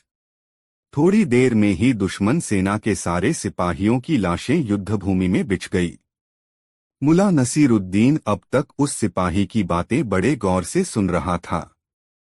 उस सिपाही के चुप होते ही मुल्ला नसीरुद्दीन ने अपनी दाढ़ी सहलाते हुए कहा, मैंने भी एक बार दुश्मन सेना के सिपाही के दोनों पैर तलवार के एक ही प्रहार से उड़ा दिए थे। खचाक। मुल्ला नसीरुद्दीन ने तलवार चलाने का अभिनय करते हुए कहा। अफीमचियों की तंद्रा अचानक टूटी और वे मुल्ला नसीरुद्दीन की तरफ अचरज भरी नजरों से देखने लगे। उनमें से एक ने मुल्ला नसीरुद्दीन से पूछा, क्यों भाई, तुमने सिर क्यों छोड़ दिया? पैर क्यों काट दिए? इसमें कोई राज की बात है तो बताओ। राज की बात क्या खाक होगी? मुल्ला नसीरुद्दीन ने हंसते हुए कहा, अरे भाइयों, मैंने दुश्मन के दोनों पैर इसलिए काटे थे कि उसके सिर पहले ही धड़ से अलग किए जा चुके थे। मुल्ला नसीरुद्दीन की बात सुनकर सभी हंसने लगे। उनको हंसता छोड़कर मुल्ला नसीरुद्दीन अपने कमरे में चला आया। दोस्तों, कहानी कैसी लग रही कमेंट में जरूर बताएं। 4 दोस्तों मुल्ला नसीरुद्दीन अपनी बेगम के साथ अपने पुश्तैनी मकान में रहता था। मकान बहुत पुराना था और जीर्णशीर्ण अवस्था में पहुंच चुका था। बरसात के दिन थे। आसमान में बादल छाए हुए थे। हल्की बूंदाबांदी हो रही थी। बुजुर्गों का अनुमान था कि कभी भी घनघोर वर्षा हो सकती है। बारिश के दिनों में मुल्ला नसीरुद्दीन की पत्नी परेशान रहा करती थी। छत से रिसाव होता रहता था। घर की चीजें बारिश के पानी से गीली होकर खराब होने लगती थीं। वह हर बरसात में मुल्ला नसीरुद्दीन को मकान की मरम्मत कराने के लिए कहती, मगर मुल्ला नसीरुद्दीन की कमाई इतनी नहीं थी कि वह अपने मकान की मरम्मत करा सके। इधर छत के रिसाव को लेकर मुल्ला और उसकी पत्नी के बीच रोज चकचक हो रही थी। जितनी जोर से वर्षा होती उतनी जोर से मुल्ला की पत्नी चीखती चिल्लाती। आज सुबह साइबान में उसका पाँव फिसल गया, तब उसने मुल्ला नसीरुद्दीन को खपती और निठल्ला कहकर कोसा। मुल्ला नसीरुद्दीन के लिए खपती और निठल्ला संबोधन असह्य हो गया और वह बारिश की परवाह किए बगैर अपने घर से बाहर निकल गया। बहुत देर तक मुल्ला नसीरुद्दीन गांव की गलियों में बेचैन सा घूमता रहा। गांव के एक कोने में उसने एक मकान बनता देखा तो यह जानने के लिए उत्सुक हो उठा कि आखिर एक मकान बनाने के लिए कितने पैसों की जरूरत होगी। वह मन ही मन कुछ सोचता हुआ निर्माण स्थल के पास चला आया। उस समय भी हल्की बारिश हो रही थी। मुल्ला नसीरुद्दीन पानी से तरबतर हो रहा था। मुल्ला निर्माणाधीन मकान के अहाते में घुस आया और छज्जे के नीचे आकर खड़ा हो गया, मानो वह पानी से बचने के लिए वहां आ गया हो। थोड़ी देर के बाद उसे पीछे से किसी ने टोका, तुम मुल्ला नसीरुद्दीन हो न? मुल्ला नसीरुद्दीन पीछे से आई आवाज सुनकर बैंक गया और पीछे मुड़कर देखा। उसकी आंखों के सामने एक संभ्रांत वृद्ध मुस्कुराता हुआ खड़ा था। उसकी सफेद शफ्फाफ दाढ़ी में अजीब सी चमक थी। बाल भी सफेद थे और भौहें भी सफेद थीं। वह चमकीला सफेद रेशमी लिबास पहने हुए था। मुल्ला नसीरुद्दीन ने गौर किया तो उसे उस वृद्ध की मुस्कान जानी पहचानी लगी। ज़ेहन पर जोर देने पर उसके मुंह से बेसाख्ता निकला, अरे आप कलीमुल्लाह चाचा। बूढ़े ने हंसते हुए हाँ की मुद्रा में गर्दन हिलाई और अपनी बाहें फैला दीं। मुल्ला नसीरुद्दीन भी दौड़कर उस वृद्ध से लिपट गया। यह इत्तफाक मुल्ला नसीरुद्दीन और कलीमुल्लाह दोनों के लिए सुखद था। कलीमुल्लाह उसके पिता के मित्र थे। जिस साल उसके पिता का निधन हुआ था उसी साल कलीमुल्लाह अपने बेटे के पास अरब चले गए थे। उनका इकलौता बेटा अरब में जाकर बस गया था और वहीं लकड़ियों के कारोबार में लगा हुआ था। कलीमुल्लाह के साथ उनकी बेगम भी अरब चली गई थीं। इस गांव में उनकी इफरात संपत्ति लावारिश पड़ी थी। 3 साल पहले कहीं से मुल्ला नसीरुद्दीन को खबर मिली कि कलीमुल्लाह चाचा की बेगम का निधन हो गया है। उस दिन वह बहुत उदास हो गया था। वह कलीमुल्लाह साहब की बेगम को चाची जान कहा करता था। वे उसको बहुत प्यार करती थी। अपने बेटे और उसमें वे कोई फर्क नहीं करती थीं। लेकिन कलीमुल्लाह चाचा कब आए और यहाँ क्या कर रहे हैं, इसके बारे में वह कुछ नहीं जानता था। कलीमुल्लाह उसे बाहों के घेरे में लिए उसका ललाट चूम रहे थे। अपनी तलहथियों में उसके चेहरे को समोकर कलीमुल्लाह ने कहा, खुदा का लाख लाख शुक्र है बेटे कि उसने तुम्हें मेरे पास भेज दिया। तुमसे मुलाकात करने की ख्वाहिश थी मगर आते ही अपने तीनों मकानों को दुरुस्त कराने में लग गया। रहने वाला कोई नहीं, मगर क्या करूं, बाप दादाओं की अर्जित संपत्ति को बर्बाद होता भी तो नहीं देख सकता। और यह काम ऐसा है कि अपनी नजर के सामने कराई जाए तो उसकी बात ही कुछ और होती है। अब इसी मकान को देखो, 3 महीने में बनकर तैयार हो गया। बस रंगरोगन का काम बचा है। आज बारिश नहीं हो रही होती तो आज ही रंगरोगन का काम हो जाता। एक साथ 25-30 मजदूर खट रहे हैं। सारी सामग्री मौजूद है। अब जिस दिन बारिश थमेगी उस दिन यह काम भी पूरा हो जाएगा। मैं रहूंगा तो वहीं अपनी पुरानी हवेली में। यह मकान खाली पड़ा रहेगा। कभी कोई आगंतुक आ गया तो उसे यहाँ ठहरा दिया करूंगा। कलीमुल्लाह बोल रहे थे। मुल्ला नसीरुद्दीन उनकी बाहों में लिपटा उनकी बातें सुन रहा था। उसे अपने अब्बू की याद आ रही थी। तभी कलीमुल्लाह ने पूछा, अच्छा बेटे मुझे बताओ, तुम यहाँ क्या कर रहे थे? कुछ परेशान से भी दिख रहे हो। बताओ क्या बात है? मुल्ला नसीरुद्दीन ने मासूमियत से अपनी बेगम की नाराजगी और पुश्तैनी मकान की बदहाली का जिक्र करते हुए कहा, जब बेगम का बोलना बंद नहीं हुआ तब सुकून के लिए मैं खुद निकल गया और बेख्याली में चलता रहा। जब इस नए मकान पर मेरी नजर पड़ी तो मैं यहाँ के मिस्त्री से यह जानने के ख्याल से अहाते में आ गया कि एक साधारण मकान बनाने में कितना खर्चा आएगा। कलीमुल्लाह हैरत से मुल्ला नसीरुद्दीन को देखने लगे। कितना मासूम और ईमानदार शख्स है। इस जमाने में ऐसे भी शख्स हो सकते हैं, इसका ख्याल तो कभी तसव्वुर में भी नहीं आया। उन्होंने मुल्ला नसीरुद्दीन से कहा, बेटा, तुम्हें खुदा ने मेरे पास भेजा है। तुम्हारे आने से पहले मैं यही सोच रहा था कि इस घर में रहेगा कौन। बेटा अरब में बस गया है। इसी साल मैं 88 वर्ष का हुआ हूं। पकी हड्डी है, न जाने कब टपक जाए। तू इस मकान की चाबी अपने साथ लेता जा और अपना सामान लाकर यहाँ रहना शुरू कर दे। मैं जब तक यहाँ हूँ तुम्हारे पास आता जाता रहूंगा। मुल्ला नसीरुद्दीन ने जब आनाकानी शुरू की तो कलीमुल्लाह ने उसे डांट दिया। इस डॉट में अपनापन था, प्यार था, लगाव था। इसके बाद मुल्ला नसीरुद्दीन ने कुछ भी नहीं कहा, बस चाबी ले ली। कलीमुल्लाह ने उसकी पीठ थपथपाते हुए कहा, बेटा, मैं किसी भी सूरत में मकान के भीतरी भाग में आज ही रंगरोगन करवा दूंगा। बाहरी भाग के लिए बस हमें बारिश रुकने का इंतजार करना होगा। तुम जिस वक्त चाहो अपना सामान लाकर यहाँ रहना शुरू कर दो। मुल्ला नसीरुद्दीन खुशी खुशी अपने घर गया। बेगम गुस्से में बिस्तर पर पड़ी थी। उसे गीले कपड़ों में देखकर चिढ़कर बोली, कर आए मटर गश्ती। यहाँ एक मुफ्त की लौंडी पड़ी हूँ मैं, तुम कपड़े चिथाड़ कर लाओ और मैं उनकी सफाई करती रहूं। मुल्ला नसीरुद्दीन ने बेगम की बात का जवाब नहीं दिया। अपने कपड़े उतारकर उन्हें खुद खंगाल कर अलगनी पर फैला आया। तहमद लपेटकर कमरे में बेतरतीब पड़े कपड़ों को तरतीब देकर उसकी गठरियां बनाने लगा। मुल्ला नसीरुद्दीन की इन हरकतों को उसकी बेगम कुछ देर तो हैरत से देखती रही, फिर उसके सब्र का बांध टूट गया। उसने रुआसे स्वर में पूछा, आखिर तुम कर क्या रहे हो? मुल्ला नसीरुद्दीन ने बहुत शांत लहजे में कहा, अपने नए घर में जाने की तैयारी।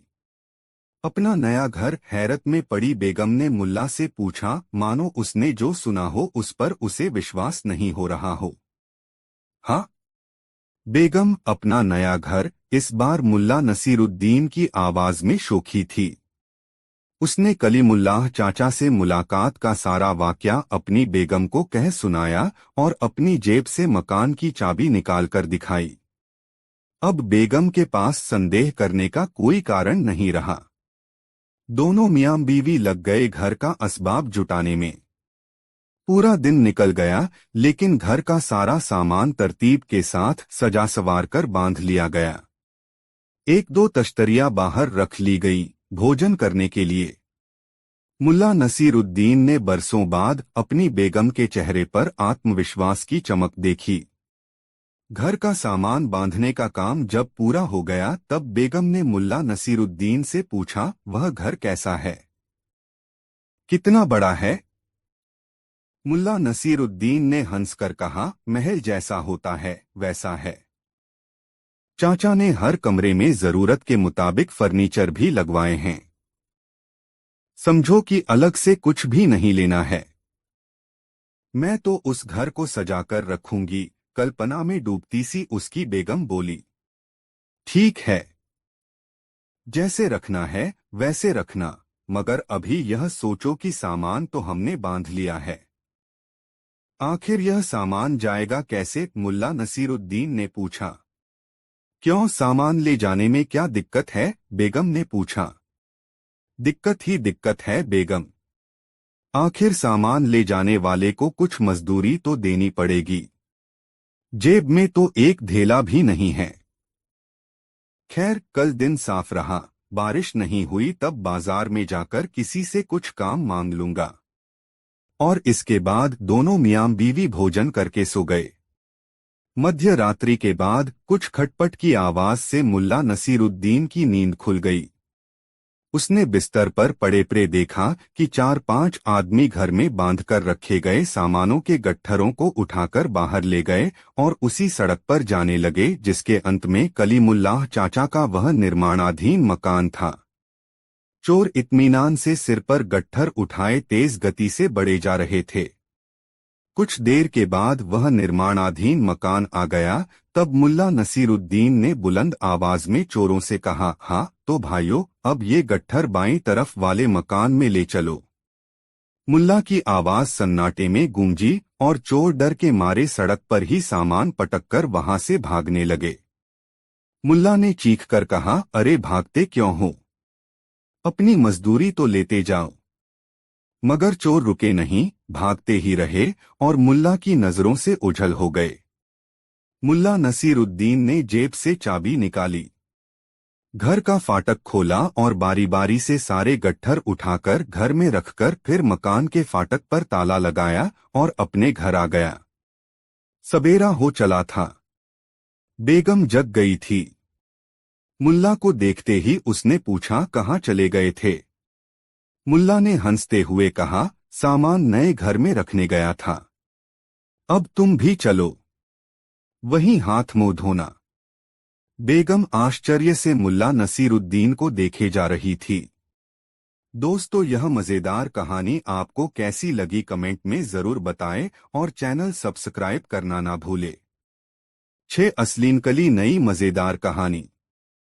बूढ़ा मौलाना हुसैन घुटनों के बल बैठकर बुरी तरह रोने लगा और अमीर से दोनों हाथ उठाकर रहम की भीख मांगने लगा। इस काफिर को खड़ा करो, अमीर ने आदेश दिया। अमीर का आदेश सुनते ही सिपाहियों ने उसे बाजुओं से पकड़कर खड़ा कर दिया, लेकिन इससे पहले कि अमीर कुछ कह पाते कि अरसला बेग अपने स्थान से आगे बढ़ा और सिर झुकाकर बोला, अमीर आजम, कोई भी हुक्म सुनाने से पहले इस वफादार गुलाम की चंद बातें सुनने की मेहरबानी अता फरमाएं। क्या कहना चाहते हो? शहंशाह आलम, ये नाचीज गुलाम कहना चाहता है कि ये शख्स मुल्ला नसरुद्दीन नहीं है। ये तो बूढ़ा है, जबकि मुल्ला नसरुद्दीन एकदम जवान है। उसकी उम्र 30-35 वर्ष से अधिक नहीं होनी चाहिए। ये लोग तो किसी को भी मुल्ला नसरुद्दीन समझ बैठते हैं, इनाम के लालच में। यह सुनकर सिपाहियों में निराशा छा गई। वे सब इनाम पाने के लालच में, मगर अरसला बेग ने उनकी आशाओं पर पानी फेर दिया।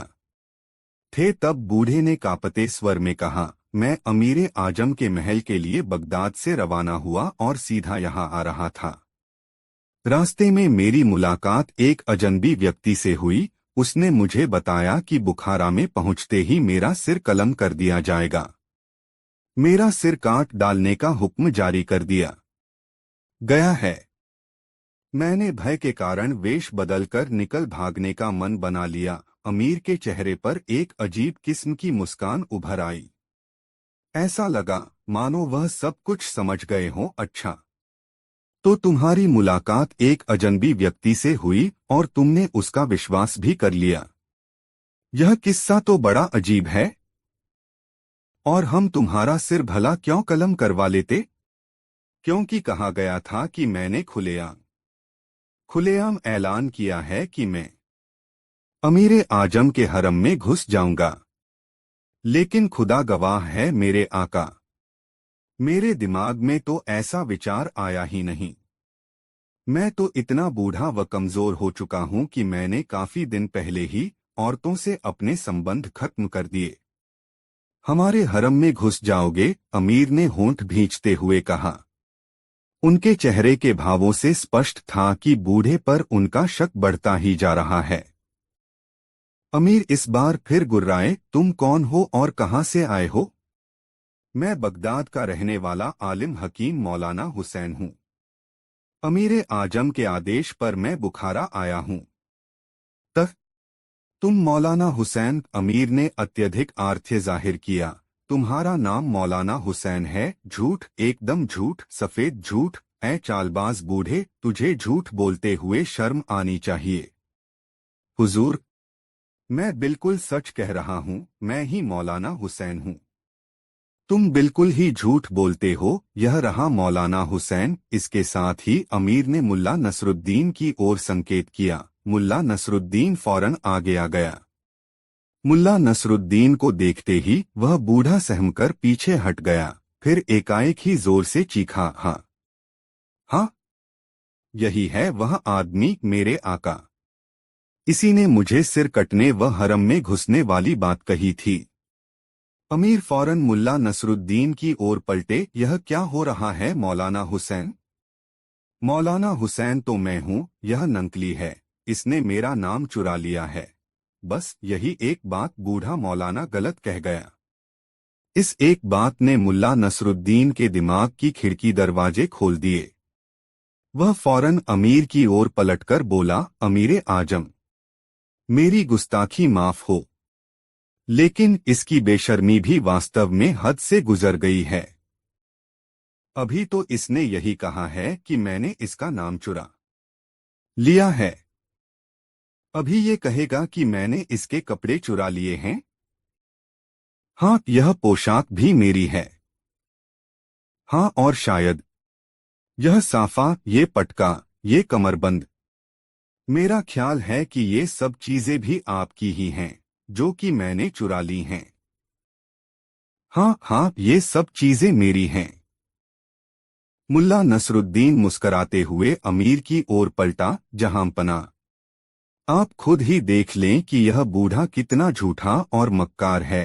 अमीर ने सहमति में सिर हिलाया। अमीरे आजम, अभी कुछ देर बाद यह कहने लगेगा कि इस पाक शहर बुखारा का अमीरे आजम ही यही है। ऐसे नापाक इरादे वाला मनुष्य कोई भी गिरी हुई जलील हरकत कर सकता है। तुम्हारी बात बिल्कुल ठीक है मौलाना हुसैन, वाकई यह बड़ा खतरनाक है। मुझे इसकी नीयत पर शक है। हमारी राय में तो इसका सिर फौरन ही धड़ से अलग कर दिया जाना चाहिए। यह सुनते ही आलिम चेहरा छिपाकर रोने लगा। किंतु मुल्ला नसरुद्दीन ऐसा नहीं चाहता था। वह तो जानता था कि यह बूढ़ा निर्दोष है और किसी निर्दोष को वह इस प्रकार नहीं मरने देना चाहता था, भले ही वह अपने छल प्रपंच से लोगों को ठगता रहा हो। वह बोला, अमीरे आजम, मेरी बात सुनने की मेहरबानी फरमाएं। इसका सिर तो बाद में भी काट लिया जाएगा। मैं चाहता हूं कि इसके मरने से पहले इसका नाम, पता तथा इसके और कौन कौन से साथी यहां आए हुए हैं, यह सब पता लगा लिया जाए। हो सकता है कि ये कोई जादूगर हो और आपको कोई शारीरिक या रूहानी नुकसान पहुंचाने का इरादा रखता हो। ठीक है मौलाना, जैसा तुम मुनासिब समझो करो, अमीर बोले, लेकिन यह बदमाश भागने न पाए। यह तुम्हारी जिम्मेदारी होगी। मैं जान की बाजी लगाकर भी यह जिम्मेदारी बखूबी निभाऊंगा मेरे आका। और फिर लगभग आधा घंटा बाद अमीर के विद्वान शिरोमणि तथा प्रधान ज्योतिषी मुल्ला नसरुद्दीन उर्फ मौलाना हुसैन को नए मकान में पहुंचा दिया गया। मुल्ला नसरुद्दीन ने उस बूढ़े को ऊंची मीनार नुमा मकान के एक कमरे में डाल दिया, फिर बाहर से ताला लगाकर चाबी अपने पास रख ली। दोस्तों, कहानी कैसी लगी कमेंट में जरूर बताएं। साथ दुआ कबूल हुई नई मजेदार कहानी। मुल्ला नसरुद्दीन अक्सर सोचता था कि ऐसी क्या तिकड़म भिड़ाई जाए जिससे उसे हरम में घुसने का मौका मिले। वह खुदा से दुआएं करता कि या खुदा, तूने कई मुश्किल मौकों पर मेरी मदद की है, इस बार भी कोई ऐसा रास्ता निकाल जो मैं अपनी मासूम गुलजान को इसके चंगुल से बचा सकूं।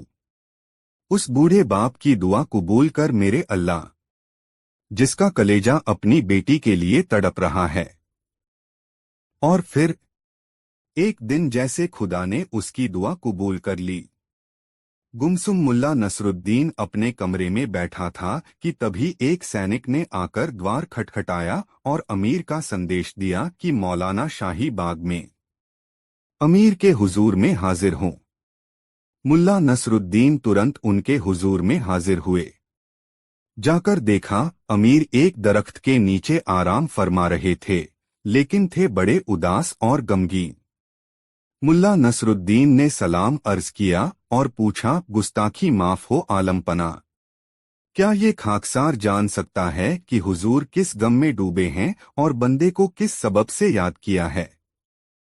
हम बहुत परेशान हैं मौलाना, दुनिया जहान से परेशान हैं। हमें लगता है कि हम बादशाह हैं ही नहीं। अमीर अत्यधिक दोहखी स्वर में बोले। ऐसी क्या बात है जहांपनाह? चौंकने की शानदार एक्टिंग करते हुए मुल्ला नसरुद्दीन ने पूछा, बंदे के होते आप इस प्रकार दुहखी हैं, यह तो मेरे लिए बड़ी गैरत की बात है। यूं तो बहुत परेशानियां हैं मौलाना, मगर हमारी सबसे बड़ी सिरदर्दी हमारी नई रखैल है। न नई रखैल। इस बार मुल्ला नसरुद्दीन के चेहरे पर तेजी से चिंता के भाव उभरे। क्या हुआ उसे जहांपना? क्या किया उसने? क्या हरम से भाग गई? नहीं नहीं मौलाना, यह बात नहीं है। अमीर बोले, दरअसल उसने पिछले 3 दिनों से खाना नहीं खाया है, वह बीमार है। शायद उसकी जान भी खतरे में हो। हमें उसकी बहुत चिंता है। यदि हम एक बार भी उसके साथ हम बिस्तर हो लेते तो हमें उसकी बीमारी या मौत का शायद इतना गम न होता। मगर अब तुम हमारी परेशानी का खुद अंदाजा लगा सकते हो मौलाना। यदि ऐसी बात थी तो मुझे पहले क्यों नहीं बताया गया मेरे आका? आखिर यह आलिम हकीम मौलाना हुसैन किस मर्ज की दवा है मेरे आका? आप बिल्कुल भी चिंता न करें, हकीम मौलाना हुसैन के होते कोई बीमारी चाहे कितनी ही खतरनाक क्यों न हो, उसका कुछ नहीं बिगाड़ सकती। मौलाना हुसैन। अमीर ने अपनी कुर्सी पर बेचैनी से पहलू बदला और बोला, क्या तुम पूरे विश्वास से कह सकते हो कि वह तुम्हारे इलाज से बच सकती है? माँ दौलत अच्छी तरह जानते हैं कि बगदाद से बुखारा तक मेरे जैसा दूसरा कोई होशियार हकीम नहीं है। खम ठोककर मुल्ला नसरुद्दीन ने कहा, जाओ मौलाना हुसैन, जाओ, उसके लिए अच्छी दवा तैयार करो। अमीरे आजम। अब मुल्ला नसरुद्दीन ने अपना पत्ता फेंका, पहले मुझे रोगी से मिलकर उसके रोग का पता लगाना होगा, उसका परीक्षण करना होगा। रोगी का परीक्षण? अमीर ने आंखें तरेरी, मौलाना क्या तुम्हें यह नहीं मालूम कि हरम में पराए मर्दों का झांकना भी गुनाह है? माँ दौलत के अलावा वहाँ किसी के कदम। मुझे क्षमा करें शहंशाहे आजम। घुटनों तक सिर झुकाकर मुल्ला नसरुद्दीन ने बड़े ही नम्र स्वर में कहा, मैं हकीम हूँ और बिना रोगी का परीक्षण किए भला उसे कोई दवा कैसे दे सकता हूँ? यह सुनकर अमीर लगभग गुर्राते हुए बोला, अरे नाचीज गुलाम, क्या तू इतना भी नहीं जानता कि हमारी दासियों का मुंह मरने से पहले कोई भी नहीं देख सकता? मुल्ला नसरुद्दीन ने फौरन अमीर की बात को लपक लिया, ऐ मेरे आका, इस नाचीज गुलाम ने कब कहा कि मैं उनका मुंह देखना चाहता हूँ मेरे सरताज? मैं तो अपने इल्म में इतना माहिर हूँ कि उनका हाथ, बल्कि हाथ का नाखून देखकर ही उनके रोग को समझ सकता हूँ। चेहरे की तरफ नजरें उठाने की गुस्ताखी तो मैं सपने में भी नहीं कर सकता। हाथ देखकर अमीर का गुस्सा पानी के बुलबुले की भांति समाप्त हो गया। वह बोले, यह तुमने पहले क्यों नहीं बताया? इसमें तो कोई हर्ज नहीं है, तुम्हारे साथ हम भी हरम में चलेंगे। यदि तुम हमारी रखैल का सिर्फ हाथ ही देखोगे तो हमें कोई ईर्ष्या नहीं होगी। मुल्ला नसरुद्दीन ने सोचा कि यहाँ गुलजान से अकेले में तो मुलाकात संभव ही नहीं है। आठ अमीर साथ रहें और मैं उसे दिलासा दे दूं, भला इससे अच्छी बात और क्या होगी। दोस्तों, कहानी कैसी लगी कमेंट में जरूर बताएं। ऐसी और नई मजेदार कहानी सुनने के लिए हमारे चैनल आरके वर्मा को सब्सक्राइब जरूर कर लें और यह वीडियो अपने मित्रों को जरूर शेयर करें। वीडियो देखने के लिए धन्यवाद।